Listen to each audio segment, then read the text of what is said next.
Evening. What's up, people? Let me first make sure I share this in a couple locations and we'll start the show immediately. Hold on 1 second.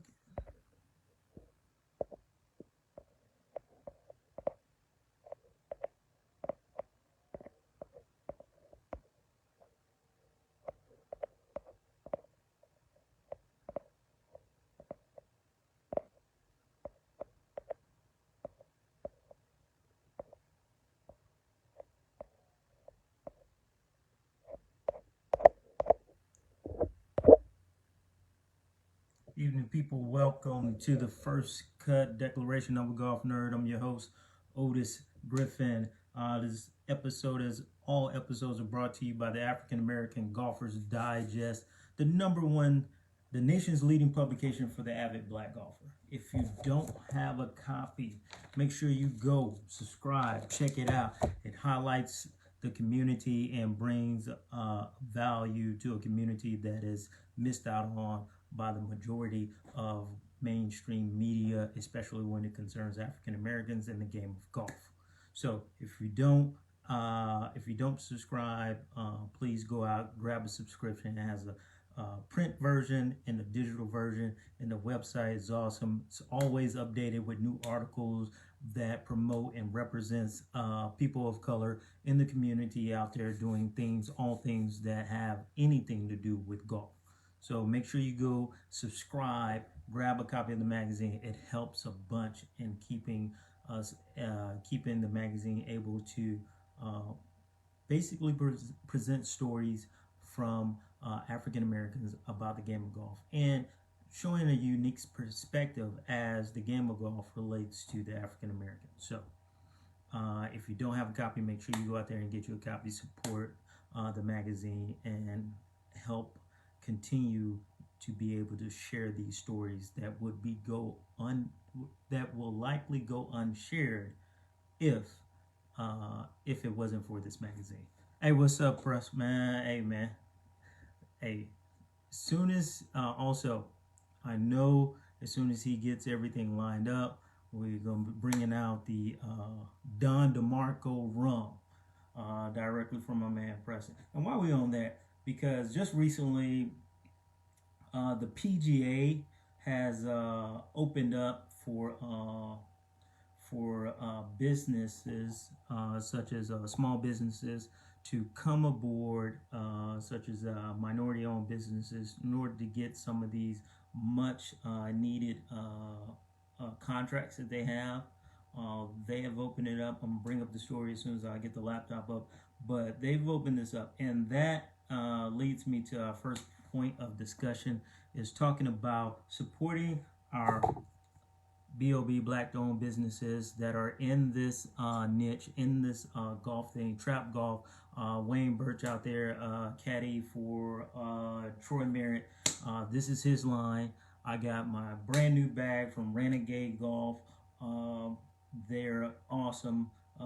Quality is awesome. Both of them sent me a personalized card when I made my purchase from them. Also, my man Bucket Fogey Sports, it's a bucket mindset. My man Al Quarles, great man. That's his line. Also, I have my man Ken. He owns Black Birdie Golf. It's another clothing line. He also does an absolutely fantastic job as far as golf vlogs. I'm actually on one of his golf vlogs. So if you want to see my game, it wasn't that tight then. It's gotten a lot better. But if you want to see my game in its rawest form, go check out my man Black Birdie Golf. I'm on an episode with him, and we're making our round on the golf course. But it's awesome. So we got to support each other as we grow in this niche, because it's hard already, and it's even harder when you're talking about being in the niche of the game of golf for our community. So make sure you go out there, support these businesses. If you haven't, if you need links, just DM me. I got you. And I might be able to get you a hookup. No, we ain't getting no hookups, man. We just need to support these businesses because it's the right thing to do. But let's move on. So as we go on talking about support, I want to also mention that it's a couple of junior academies that I just want to give a special shout out to. IGA Academy is in California. I've seen some of the swings of these young adults that are coming through the academy. They're awesome, fundamentally sound. They're going to be coming out with some headhunters coming out of there. Also, we got Sugar Creek, just started Sugar Creek in Georgia. I hope that's right. Yeah, Sugar Creek in Georgia. Just started their junior program. They have an awesome staff of different instructors there that are going to be helping grow the game of golf in the community. Also, we have hold on, got written. Oh, EYA Academy, RL Houston. And one of the things that just recently they did, that they have some hoodies that are called #TheVillage. And that's really what brought my attention and focus to making sure that I do my part and bringing up all these different entities and businesses so that we can come together, support them, and show them that yes, it does take a village and we're here for you as needed. And sometimes it just takes as little time as Jenny Bethune, I hope I got her name right, said, just take a little time just to or follow a post or a person so that we can add our numbers to this person who may all their need, they might be only a couple hundred, maybe 1,000 followers away from a big ticket sponsor being able to say, hey, we think that you have enough of an influence of an audience that we're willing to help you in your journey. I mean, it can be that simple sometimes. We don't have to make it into this arduous task of numbers. So when you think about it, just say, hey, I'ma just, even if you just like a post and follow and never come back, you may have already helped somebody indirectly chase their dream. So if we can get the names out there, and I got a couple for you. Let's see, we got Shasta Averart, Amari Avery. She's doing wonderful things, junior. She played on one of the mini tours, the APGA, which is awesome. Hey, you make sure you follow and link up Amari Avery, Shasta Everhart, and then also two people that are kind of just young men out there, and they're currently contending in an AJGA event. I think it's in Ohio in the All Stars. They're in the top 10. They're contending right now. Awesome Burnett and Matthew. I want to say it's Vital or Vital. If I mispronounce it, please excuse me, but it's Vital. Both of them young men are out there contending in the AJGA. If you don't know, that's a sanctioned junior event, and it's one of the upper level events as far as the junior tournament scene is going. And to be in the top 10 of one of those and gain one of those all-stars could be phenomenal in those kids' junior careers as they move on. I talked to Mark Burnett, who is Awesome's father, quite a few times. Kid is good. He's gonna be good. And we got some other young adults that are out there that are grinding, and we also got some young juniors that are in the camp that are grinding it out.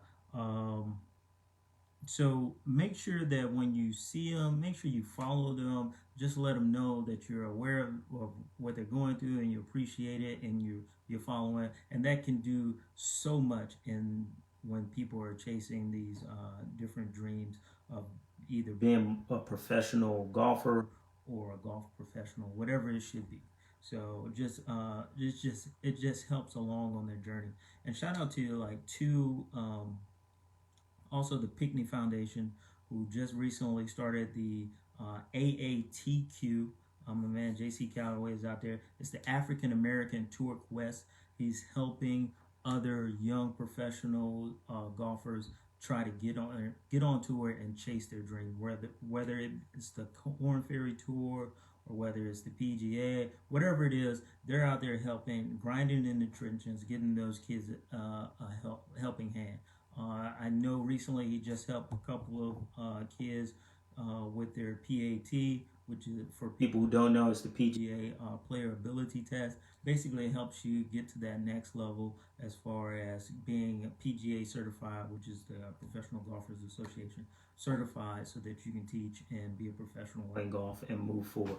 So shout out to them. Shout out to the UGA, who just released a statement just recently saying that they got $500,000 ready to help golfers with college. Those things are tremendous to me. Like, there's money and there's people and it's resources out there, but we have to make sure that everybody's aware and they know how to get what they need, where they need it, and the time that they need it, so that they can continue on their quest in this either career or journey or dream, whatever it is that is golf related. So that's wanted to make sure I give all those people, a little time and a little shout out so that you can follow them.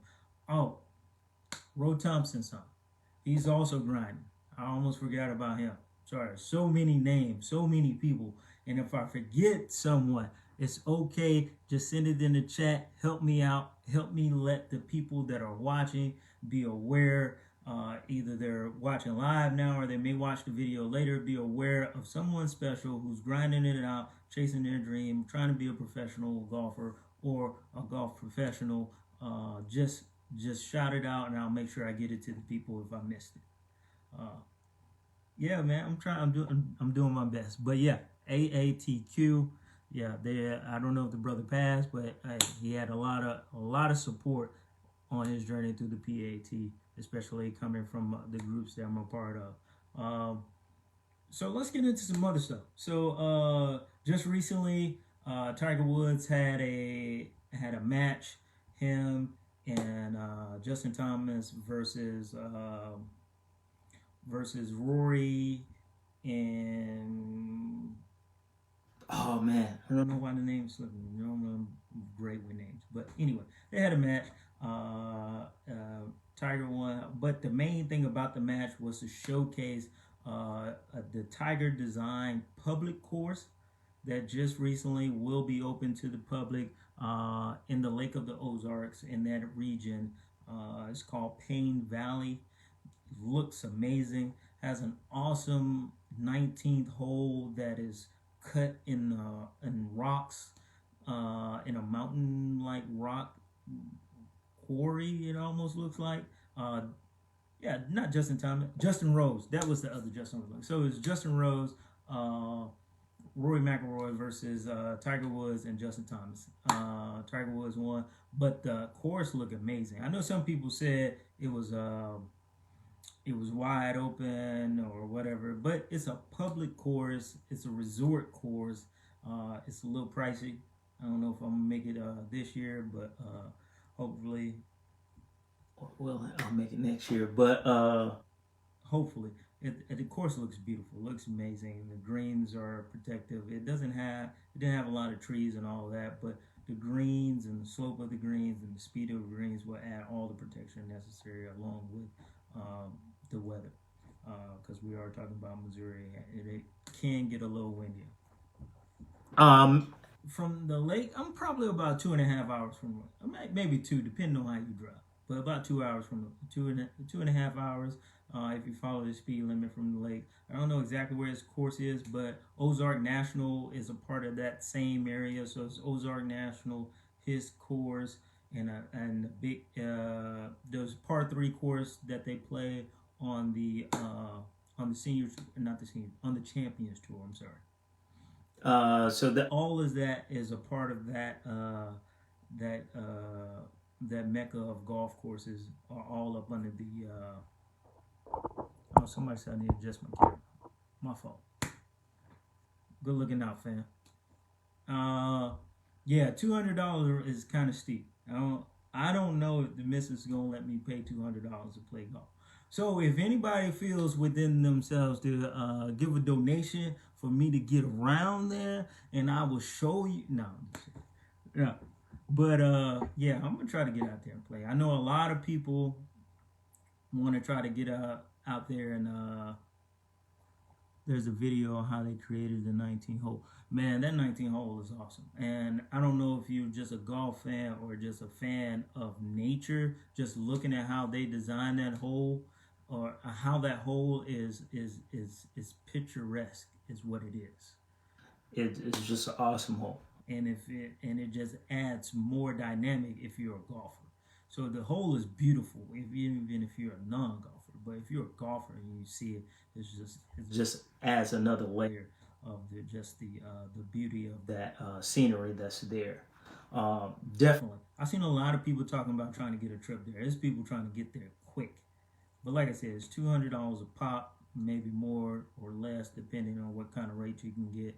But we need to make that happen. If we'll get some details in that. Oh, Jenny Bethune, thank you.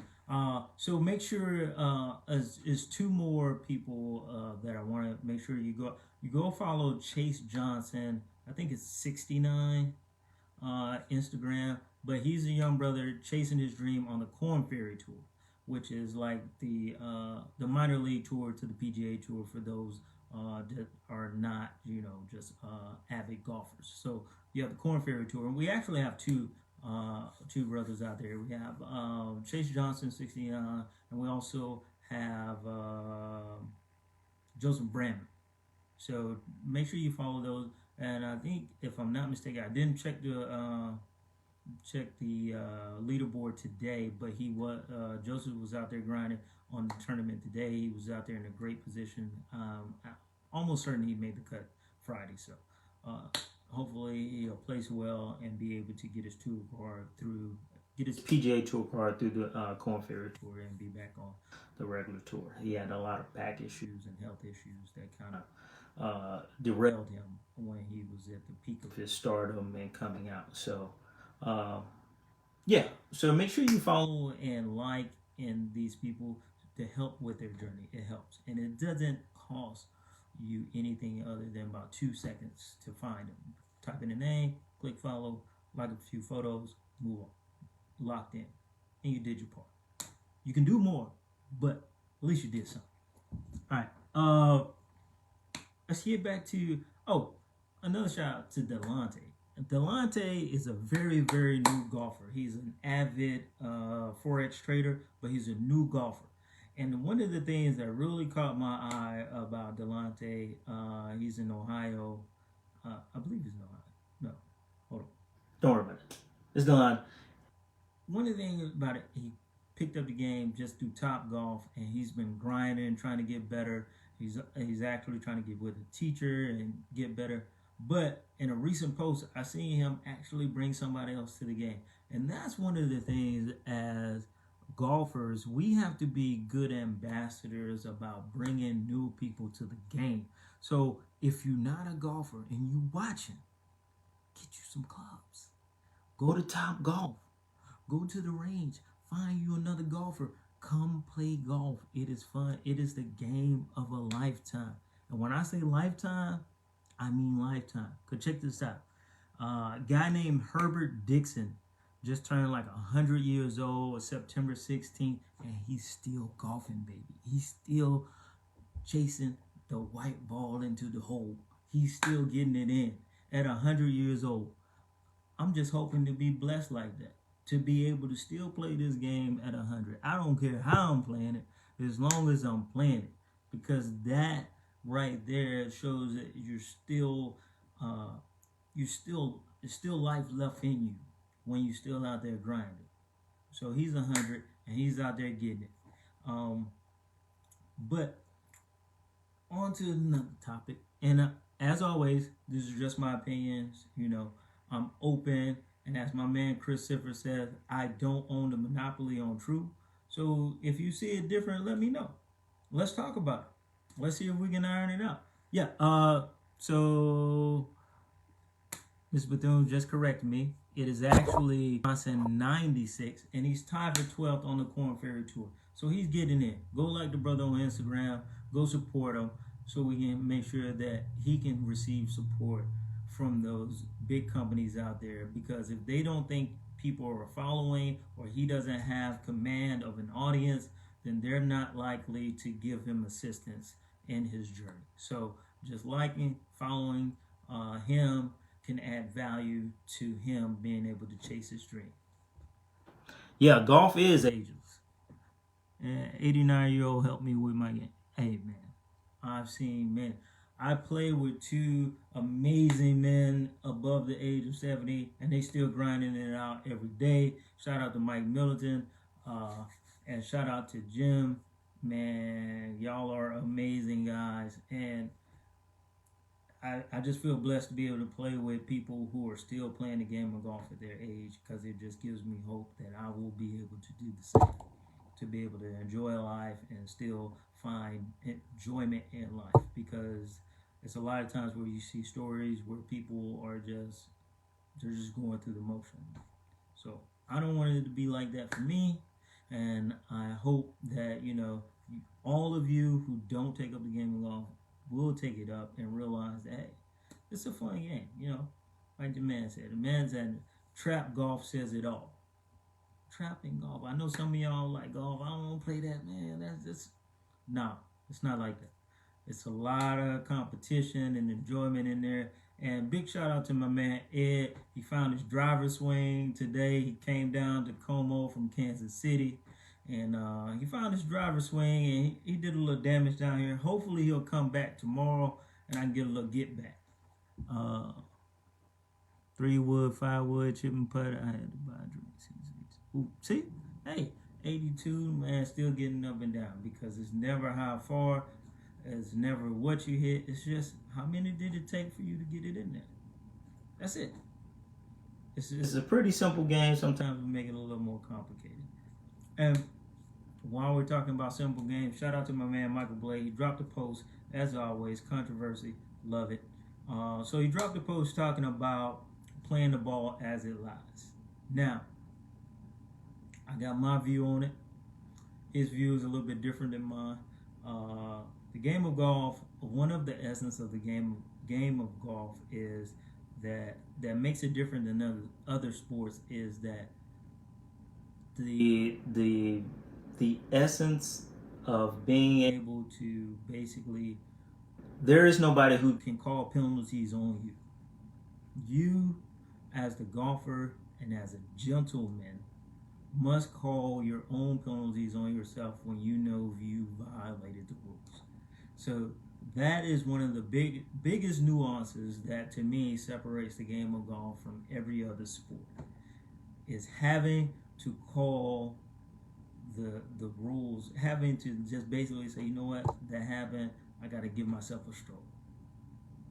That, to some people, that's a foreign thing to most people, because in every other game, if you do it and nobody, you just got away with it and you keep going. It's not nobody. It's like, oh man, I got to give my ball up now because I travel. It does. Hey, you don't see nobody do that. If you didn't call the travel, the man just continues on moving. But in the game of golf, it is incumbent upon the person who's playing to be able to make that call. If you see your ball move and you know it shouldn't have moved and you were in the area, depending on where it's at, you have to know the rules in order to make sure that you're calling the rules on yourself as deemed necessary. So one of the posts is that Michael Blade put up was playing the ball as it lies. Now, I completely agree that one should play the ball as it lies, as it comes on, but in essence, the way the rule is written, you will see that the upkeep of the golf course in itself it has a lot to do with how you play the ball as it lies. For instance, if you were to go to a sanctioned tournament for an event, then they would bring in rules officials and course people to help come in and manage the golf. Because one thing about the game of golf, when it's supposed to, and it's only a couple instances, it's designed for you to hit the ball in the fairway, and when you hit the ball in the fairway, you should be it's not supposed to be penalizing, because that's where you're supposed to hit the ball to.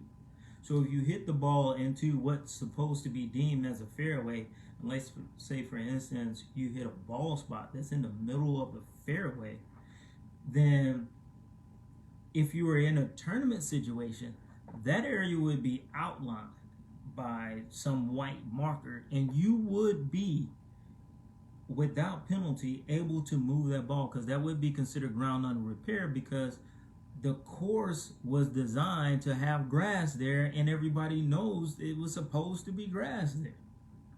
So you should not be taking in penalizing yourself for hitting it where the course is designed to have grass. So a lot of courses are understaffed, or they just don't care, so they don't mark those areas on the course. Now, we're not talking about areas where you're not supposed to hit your ball. Now, if you're hitting your ball and your ball lies in the rough and it's bare, you're not supposed to be hitting it there anyway.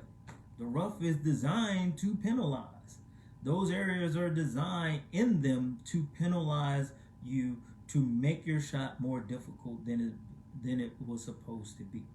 But when you're hitting in the fairway, or your ball lands on the fringe, then those are areas where if you had a quote unquote grounds crew, they would mark those areas without question. And that's when, well, cheating can start anywhere. But I'm just saying, in essence, if you were playing in any event, and you don't have to, like, in your mind, if I hit a bare spot in the fairway, I could call the entire, because in essence you're playing the game yourself, but you're competing against other people that may be on the course. So if I'm in a group competing against everybody, we're competing, it's very easy to call the group over and be like, hey man, that's the fairway edge right there, that's the fairway edge. Here's my ball in the middle of a bare spot. But would this be considered ground under repair? It could be. I don't know. If you sent a picture of it and sent it back to the pro shop, they probably would rule it ground under repair. That's somewhere. But because we're playing a game in which you're calling penalties upon yourself, you've already been basically indoctrinated as a rules official, because you're calling your own penalties. So if you're unable to, or you're unable to not only know the rules, but know the difference between what it would be considered grounds under repair, then you're already at a loss anyway. So I don't necessarily consider it. Like, I wouldn't necessarily remove my ball, but I'm not gonna be like some people say, oh well, if you're doing a handicap scoring, then that would be illegal and your score wouldn't count. Most from lines unseen is where this rule is taken up. Yeah, I mean, some people are going to take advantage of every rule, bar none. There's not. If they don't get caught, they're just going to take advantage anyway. So if you have to actually watch that person, you probably shouldn't be playing that person if you're going to watch that person. Me, I'm not taking advantage of anything. So if I make a birdie, make a par, if I make a 16, that's what I got. And but if you have to watch to make sure that person, then you probably shouldn't be playing with that person, because they're not worth playing with. Because I got enough thoughts in my head focusing on my own game without trying to make sure that you're not taking any extra little leeways or leveraging the rules in your benefit on the golf course. You're moving and then no.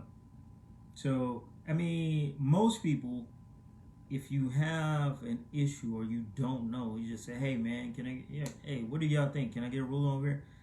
And I'm willing to go with whatever the rule is by majority if the person is willing to go with it. Then you just go with it. Because in essence, I think the essence of that is that you're not trying to take advantage of something or cheating and whatnot something. You're just saying, hey, I don't know. I'm not sure. Here's what it is. Take a look. What do y'all think? And then you just move forward. But it's a lot of people who say that these people's handicaps wouldn't count.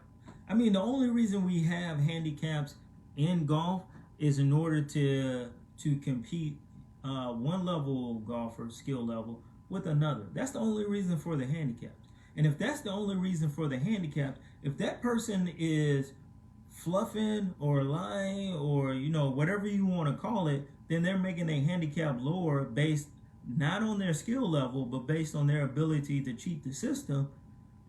When they go play a person with who is playing to their standard or playing to their skill level based on all the rules, all they did was hurt themselves. Because basically you're saying you're better than you think you're better than you are when you're actually not. You actually, you're like 10 strokes off of where you should be because you've been leveraging or fluffing or whatever it is the rules. So I don't really worry about people talking about, oh, well, they're scoring. No, let them count. Let them get as low as you want because you're not really that low. You're just making easy money.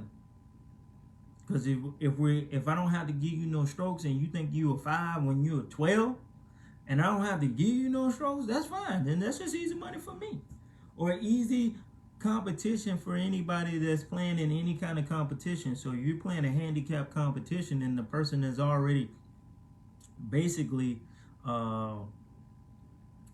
inflated their score by adjusting for lies and stuff, then they've actually made their score down because they don't have the ability. So you've been putting up all these good scorecards based on not following the rules, fluffing lies and all this. So really your 81 that you put in was a 90, or your 83 was a 97 or whatever. Or so all these low scores are not indicative of what you would actually shoot if you weren't able to do those things. So you put your own self at a disadvantage by trying. Only thing you have is the ability to show somebody a handicap that's low. Doesn't mean you never gonna shoot that under the guise of a tournament or something else. You just have that card that just say, oh, I'm a 5. And whatever weight that carries with everybody else, I'm a 5. But you go up against another 5 and you're going to see that you're actually a 12.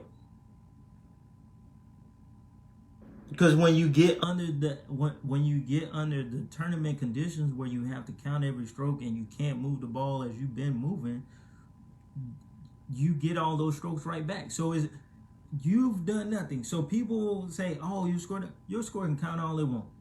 I don't care. You a 5. You a 5. I don't care. You want to be lower than what you are?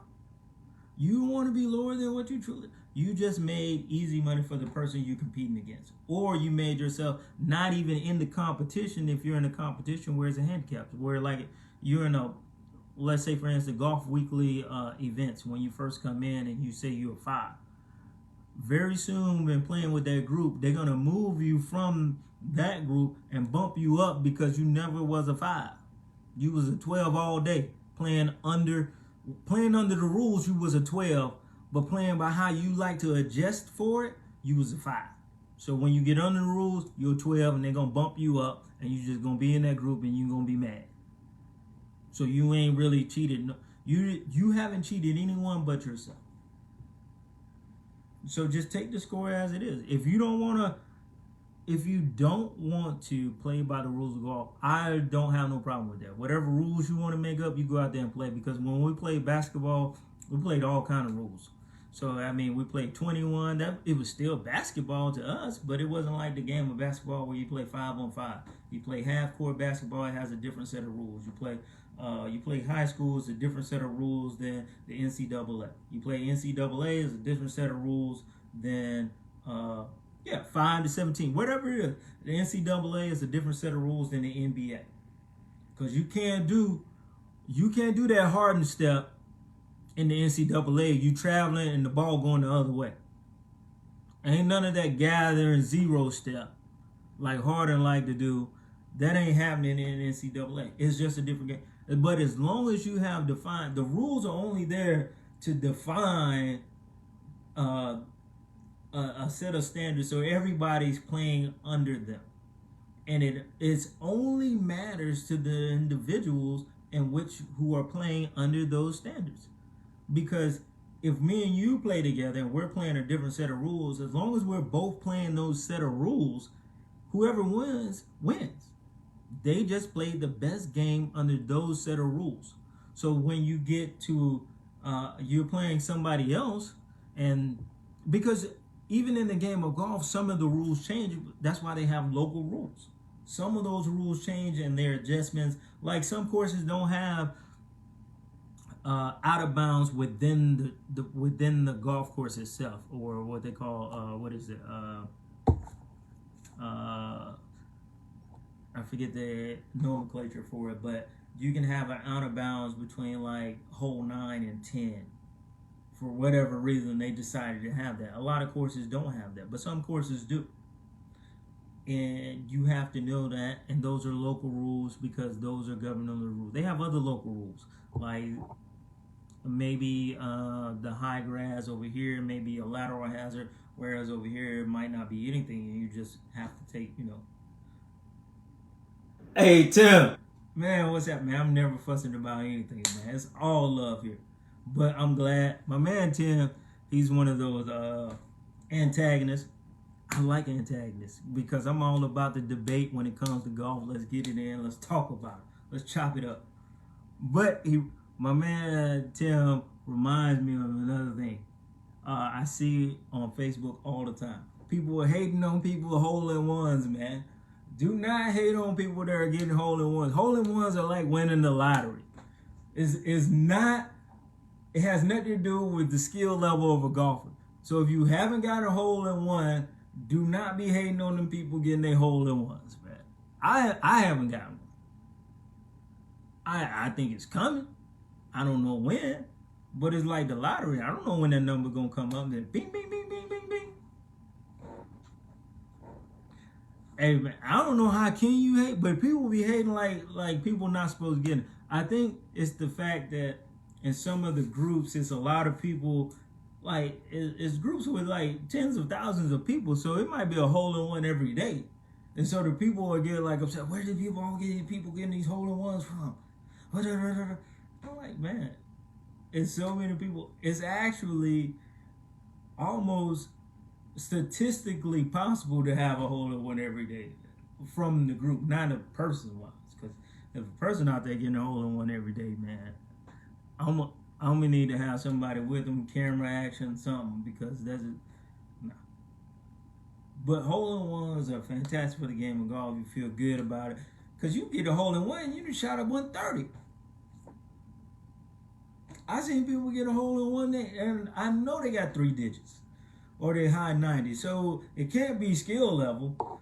It's just, hey, sometimes it's your time and you hit it and it rolls in, or it backs up, or you hit the pin and it drops in. It's all good. So share your hole-in-ones.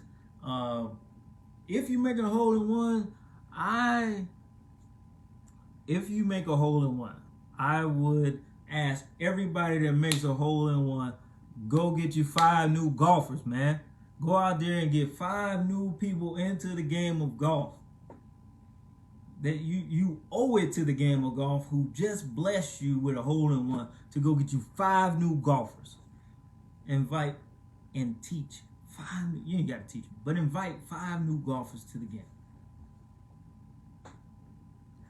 Hey man, I don't hate on people playing golf. Just stop asking the same damn question about par 3s and what club are you.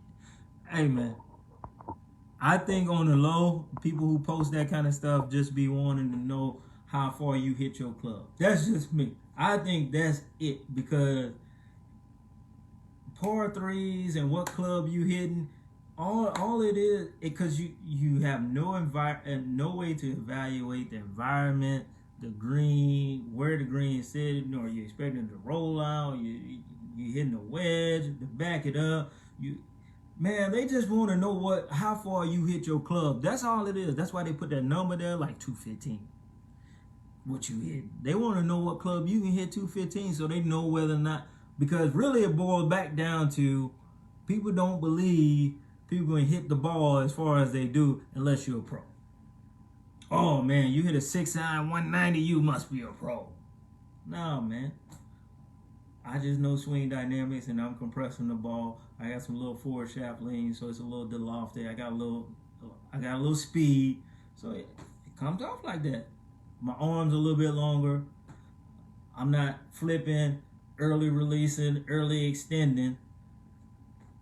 A lot of people out there hate on a lot of people's game. I guess because the game of golf is hard, and if you look at the statistics, 80% of all golfers suck. Like, they're not breaking 90 on a regular basis at all.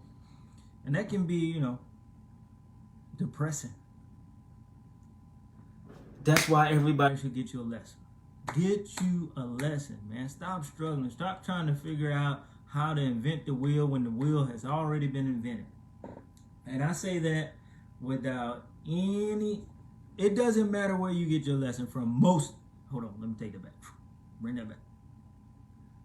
It does matter where you get your lesson. You need to get somebody who is at least has some knowledge of the game of golf, teaching professional, have some students you can talk to, because I think a lot of it's like two things that really need to happen. You need somebody who is able to communicate with you in a way that you understand. That's key number one, because it doesn't matter how good the teacher is if you don't understand what they're saying and you can't apply it to the game, or you can't apply it physically to what they're trying to do. If you can't create that action, it's never going to work out. You're going to be frustrated and you're going to be wasting your money. But I say that to say this.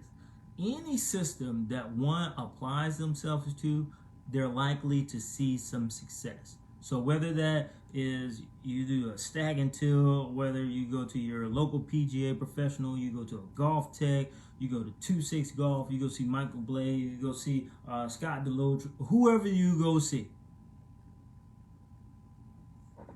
You have a strong, man, come on with it, Ron, man, I'm here, man. That's what I'm here for. That's what the First Cut Declaration of a Golf Nerd is all about. It's just me sharing my opinion. Like I said, like my man Chris Silver said, I don't have the monopoly on truth, but I do have some strong opinions sometimes. Not all the time. No, well, I take that back. Most of the time I do. Strong opinion on everything. But anyway, so 2-6 golf, whatever you apply yourself to, if you follow whatever golf coach or teacher, if you apply it and you apply it consistently, and you will see some success, especially if that system is even somewhat fundamentally sound with what needs to take place in the average golf swing.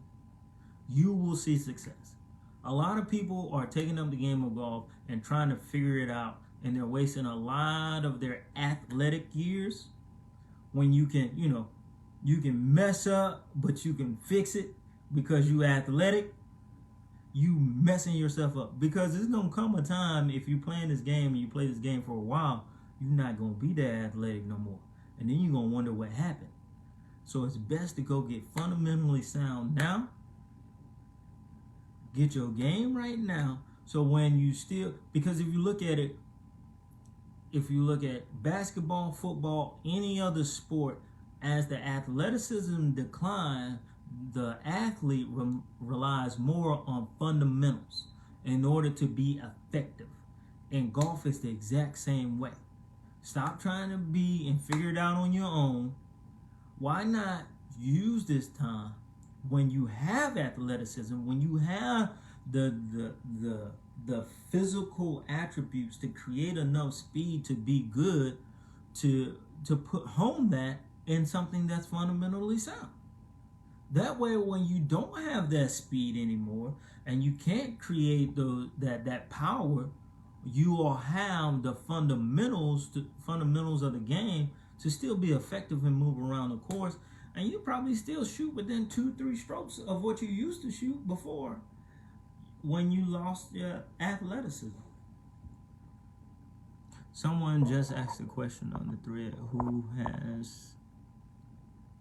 who has the best swing in golf or something to that effect. And I don't think anyone gave an answer of someone who they actually emulate their swing from. That's an issue right there. I think one of those things has to do with so many people. It's so many different swings that have won on tour that people will say, you can swing any kind of way. I mean, to a degree, you can, but there's a couple of things that happen at the point of impact that all of them do. So they could do this, that, and the third, but right around impact, the majority of the people who have won and had success on tour or any professional or amateur level, almost all the same. Like they have certain attributes that all of them share, and I think those are more so the fundamentals of golf than anything else. This need to have this parallel to this, all this other stuff. Oh, hey, so we got a list on black golf instructors on the African American Golfers Digest.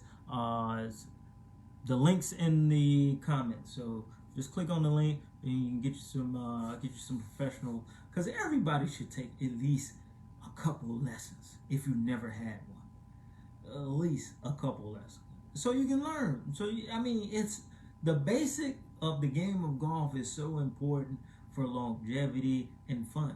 I'm telling you, you will definitely have more fun in golf. Hey, Ron, come on, man. I got you, man. So Ron wants to join us. I'm gonna bring Ron on because that's my Arizona, Ron Chops. Hey, he has some good food that be coming on there, man. Hey, Ron. What up, homie? Hey, man. How you doing, man? Everything's good, man. You know me out here in Arizona. You done touched on topics, man, that we can go back and forth for days with some of those topics, man. Cool, man. I'm glad you're on, man. Hey, before you get started, man, your opinion on golf, man. When that tee coming out? Man, the tea is out now. Actually, we just got it released. I just got finished drinking one right here. It's the ginger root tea. We're gonna let everybody know about it. If you look at my page, avid golfer for the past 30 years, and I lost 48 pounds over the past year or so. My wife lost over 68 pounds, and it's a tea that we created that helps. It's a ginger root, strawberry, lemon, all natural ingredients that we created. And it's pretty dope, man. I like it, but I definitely got to get you and big up for what you did last time when the thing started to hit the fan and you took care of the family, man. I appreciate that. Oh, no problem. So tell us what you think about the golf swing, man. Give us So, man, and there's a couple of different aspects on it. Being in the PGA program years ago, I was assistant professional back east in the metropolitan section. And going through PGA protocol, we all know there's a certain way to teach the PGA way and a couple other different ways. Mike breaks it down a lot. I like Mike. Mike just be throwing it out there like, okay, if that's what you think it is, let me show you what I think it is. You know what I mean? And more times than none. And just recently, even in my history of giving lessons, and the question that was asked on the thread about who's your favorite golf swing, and immediately mine went to Bob Tway, because when I started playing golf, that's the first guy I looked at, because I'm 6'3", he was about 6'3", 6'4", easy basic swing, knees bent, 3/4 swing, impact at the ball like everybody should be, wrist over, and 3/4 to 3/4.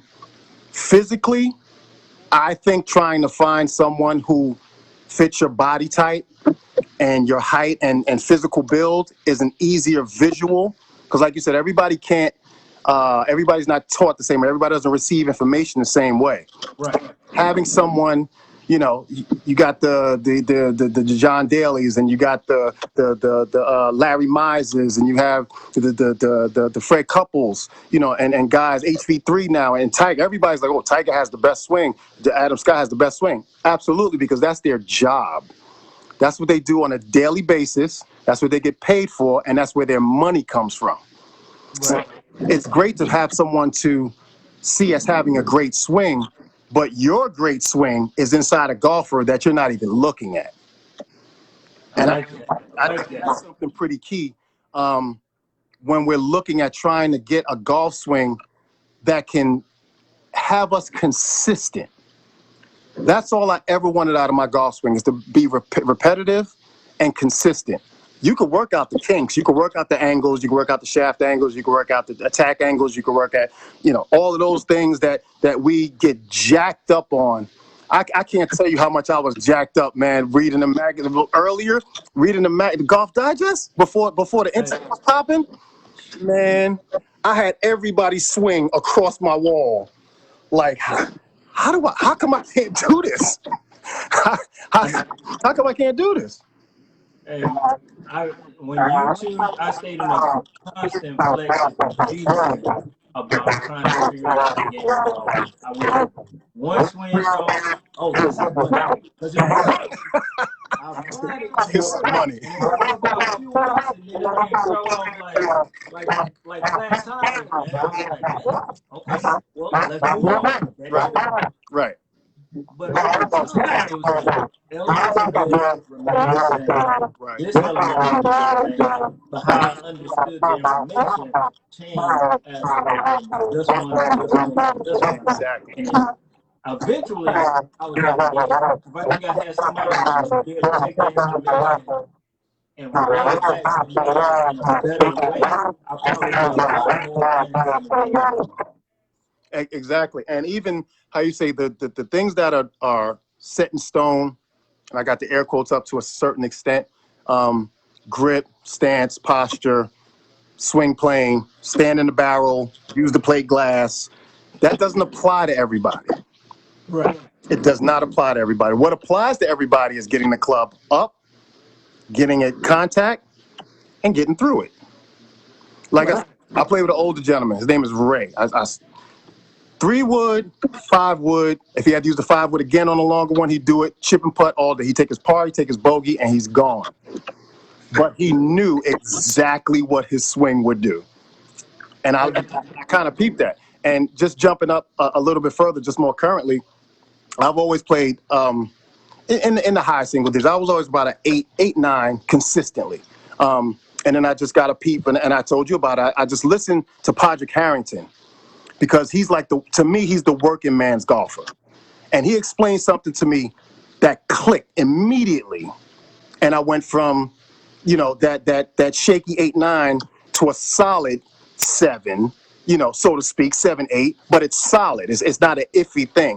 But you got to find that interpretation from whoever's teaching you or whoever you're gleaning from, and let them, try to figure out that way. And it was one simple thing that I never knew. I done been to, come on, man. I done been to everybody. I done been to $50 hour cats. I done been to $35 hour cats. And it all boiled down to ball position. That was it. Simply. I saw that because somebody made a comment about the ball position on one of the posts, said it was too far back. I was like, that ball position is relative, man. If he's striking and getting the fight that he wants, man, I brought that ball to the back of my stance where I was coming into the ball, and like I said, I played a raggedy 8, 9. It was raggedy. The only thing that saved me was my putter. I could putt pretty well, but I was playing a raggedy 8, raggedy 9. I ain't even gonna lie to you. But from that point on, actually, I went out probably the week after, and I won my first tournament with the golf week, with the golf week tournament. And it's amazing how everyone wants to be structured to what the pros are doing or what they see the pros do. Who I watch more than the fellas is the ladies. There's no ego when the women swing. None at all. No lashing in. None at all. It's just smooth, fluent, and Shoutouts. Okay, we, of course, like you said, going through your channels and all of that. Aggressive.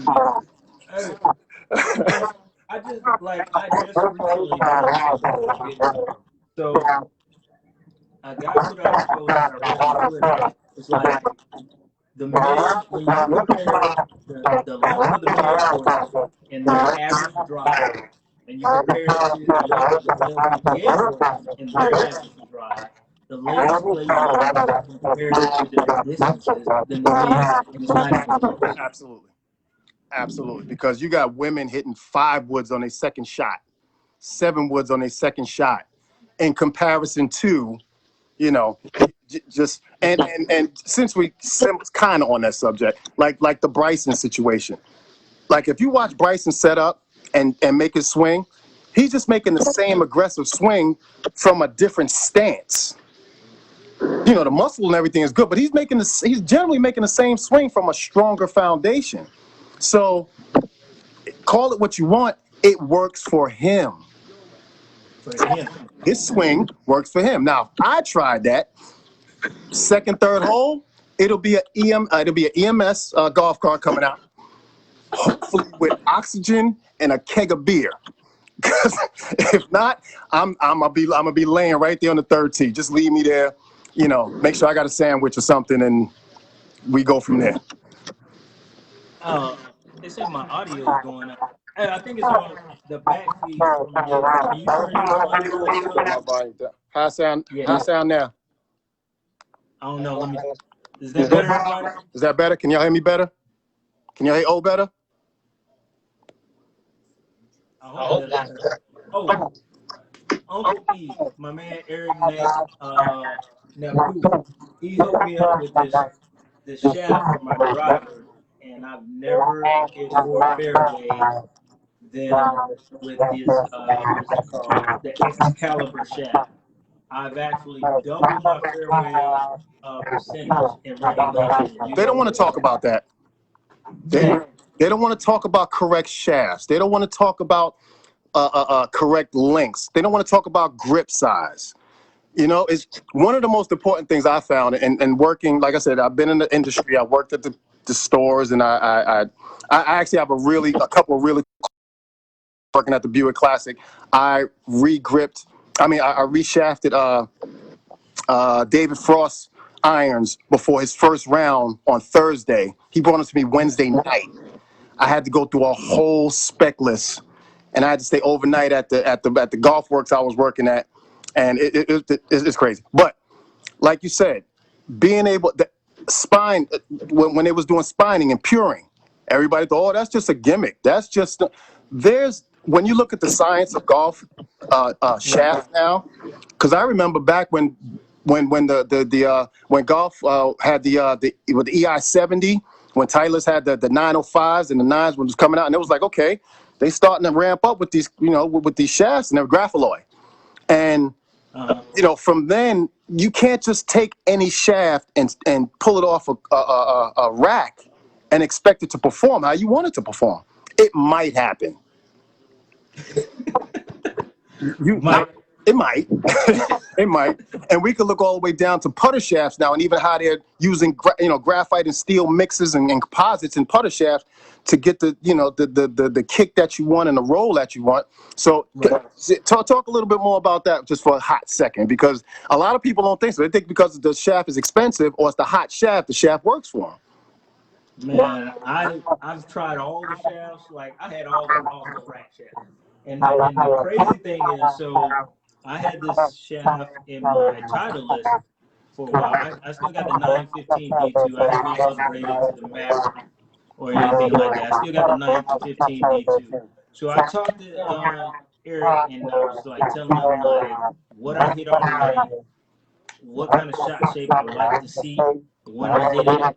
And he told me, he said, this is what I have, but since you hit this and you feel more confident in this, let me send you this shaft. So he sent me this shaft, and like literally I played with it one day. I couldn't adjust to it right off, but then when I just started releasing and just flowing, because I was so used to playing with a shaft I had to manipulate, I was still trying to manipulate that shaft, and I was like, well, just swing with it, man, swing. And once I started swinging and letting the shaft react how it's supposed to react, I was in the fairway almost every day. Like I said, when I took my PAT, I missed it by 3 strokes, but it wasn't because of the fairway, which is usually my weakest thing, is driving the ball. I was in the fairway. I probably hit like 75% of the fairways. and I hit driver on every fairway, every par four and par five on the course. That's what's up. And ooh, you just said 3 letters I haven't heard in a minute. PAT. I used to run with guys that used to just take the PAT just to play good courses. you pay $100, you get lunch, you get 2 days of golf at a premier course, and see what's up. Oh, let me grab my headphones. I think that's the reason why you fading out a little bit with everybody else. Okay. Let me grab my headphones. And of course, y'all know I'm watching the game too, right? Y'all know I'm watching the game. Watching the game too? Watching the game. I appreciate that, y'all, for letting me know about the echo and everything. We're going to work it out. Like I said, it's a work in progress.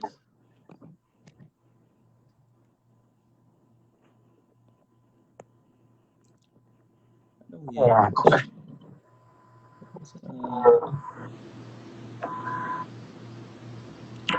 JC. Oh, this is Ron Childs, man. You can check him out, man. He has a food truck, all natural ingredients, man. The food be looking so good, I wish I could just take it through the screen sometimes. But he has an all natural tea that him and his wife have been using. Sounds awesome. I'm gonna give me some.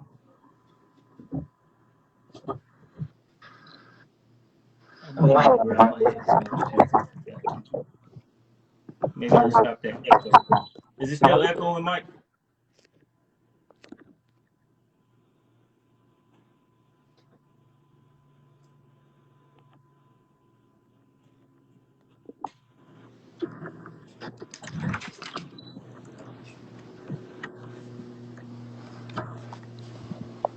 All right, let's see if this works better. I don't have the cordless joints. I got kids and mortgage and all that stuff. Can you hear me? Yeah, I can hear you. So I think, okay, that's it. Yep. All right. That was it. But yeah, we're good.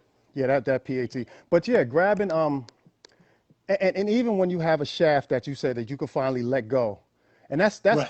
that's a hard concept for most golfers. Just let it go, because it's and this helped me with my teaching years back. I was a head coach at Manhattan College, Division I college, years ago, and I had a lefty. When I tell you he had the most beautiful, rhythmic, sexy swing I've ever seen in my life. It was incredible. Put him in front of the ball. He was Charles Barkley. He was literally Charles Barkley. And oh man, I ran a quick drill, and my drill was just to see where your head was at. I'm gonna put two numbers together that equal 10 or less.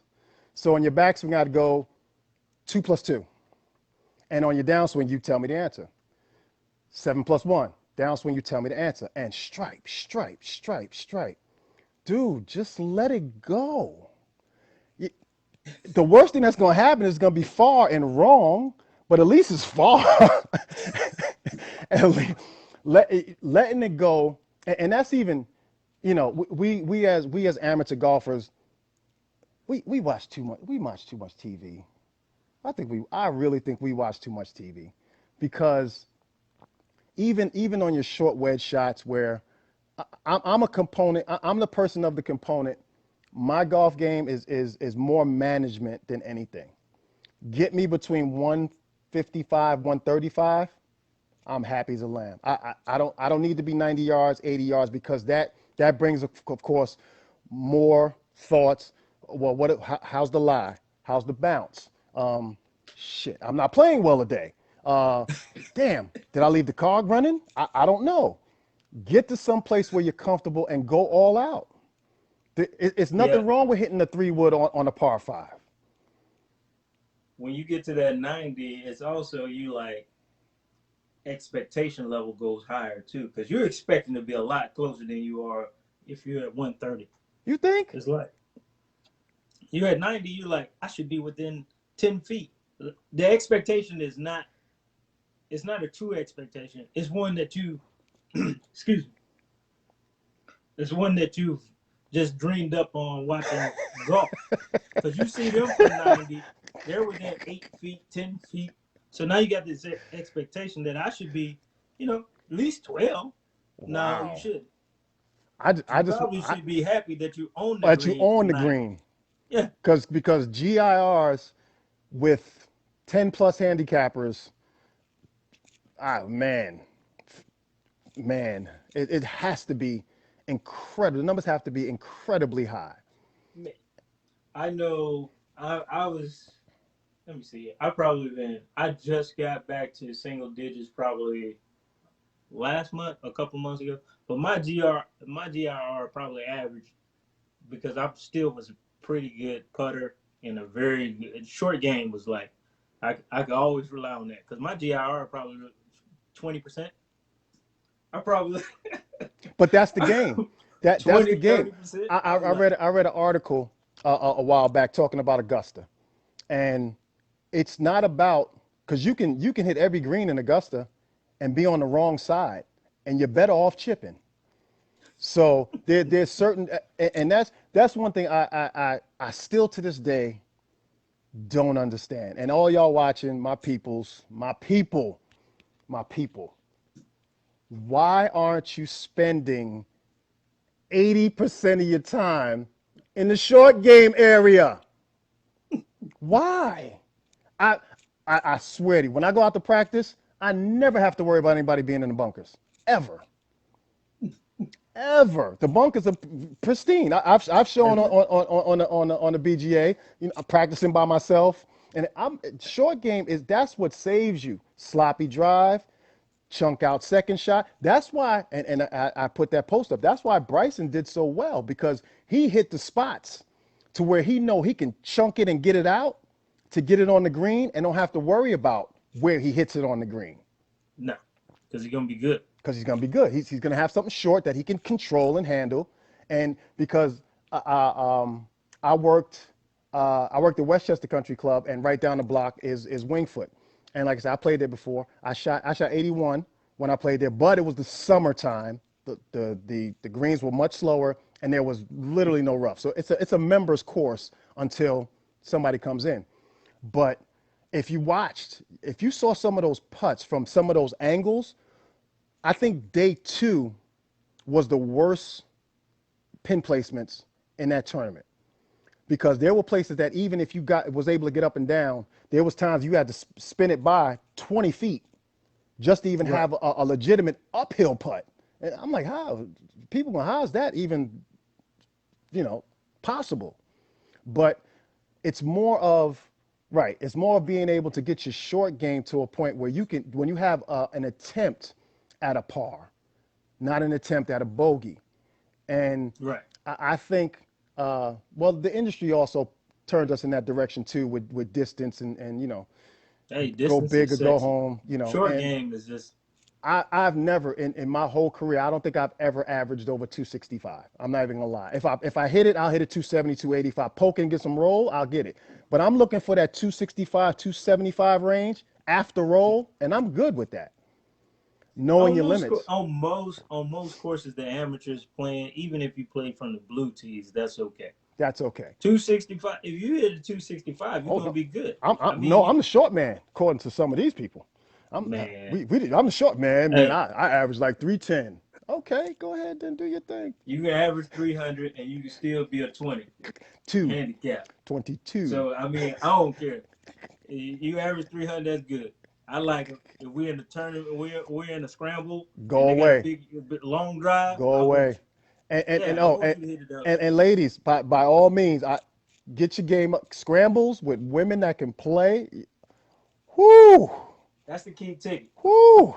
Not only is it fun because it makes the day lighter, but either way. But a woman that could that could hit it off the tee, by all means, come on, let's win this tournament right here. All you ladies, please take up the game of golf. Yeah, that's man. What we're saying. Yeah, man. It's actually a beautiful thing, because out here in Arizona, it's the population isn't that melanated. So when I do see, I think I played early in the year and I saw 3 older women. They probably had to be in their 60s. I went like 3 fairways over, And I'm like, hey, I am so glad to see y'all out here. This is so dope. I was like, can I play a couple holes with y'all? They were like, sure, let's go. Please, go, hit it, scoot it. Y'all come out. They were looking good. They were dressed right. Yeah, baby, you want something to drink? No, I'm gonna hold on the drink right now. But but yeah, when y'all see the sisters and the queens out there, man, y'all definitely hold them up Yeah. because you know that's one place where even as we look at society and getting on that short grass, that we got to hold them up there too, man, for real. Yeah, we got to. Yep. Hey, I think that's. Oh man, we done went all the way over, man. Man, I appreciate it, Ron. Man, hey, Okay.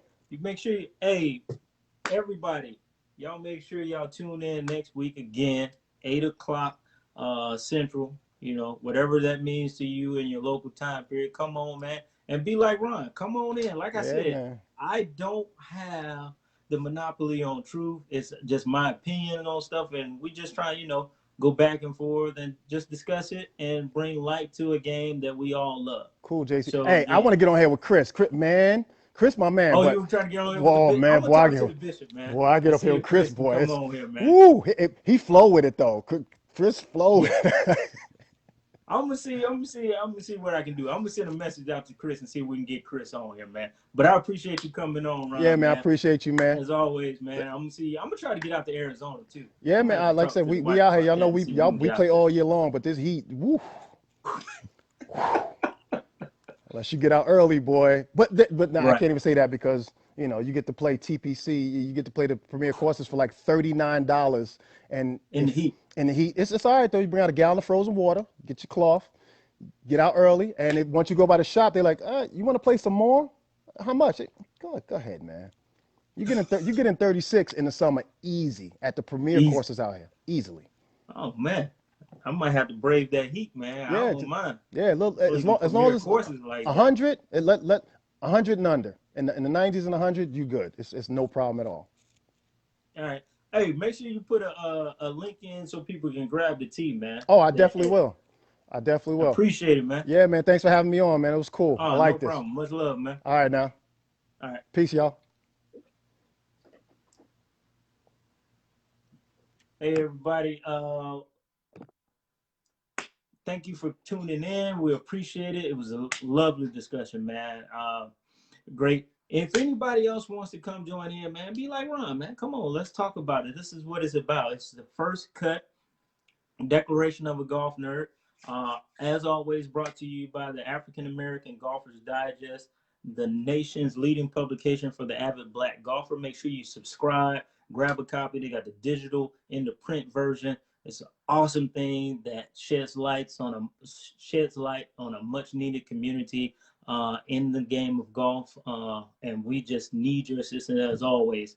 Also, again, Saturdays, 8 o'clock, I'll be here. Come in, chop it up with your boy as always. It's just my opinion. Like I said, I don't have the monopoly on truth, like my man Chris Sifford always says. Just come in, let's talk about it. Let's go over it. I'll have some more topics coming next week. And everybody be blessed. And I'll see you when I see you.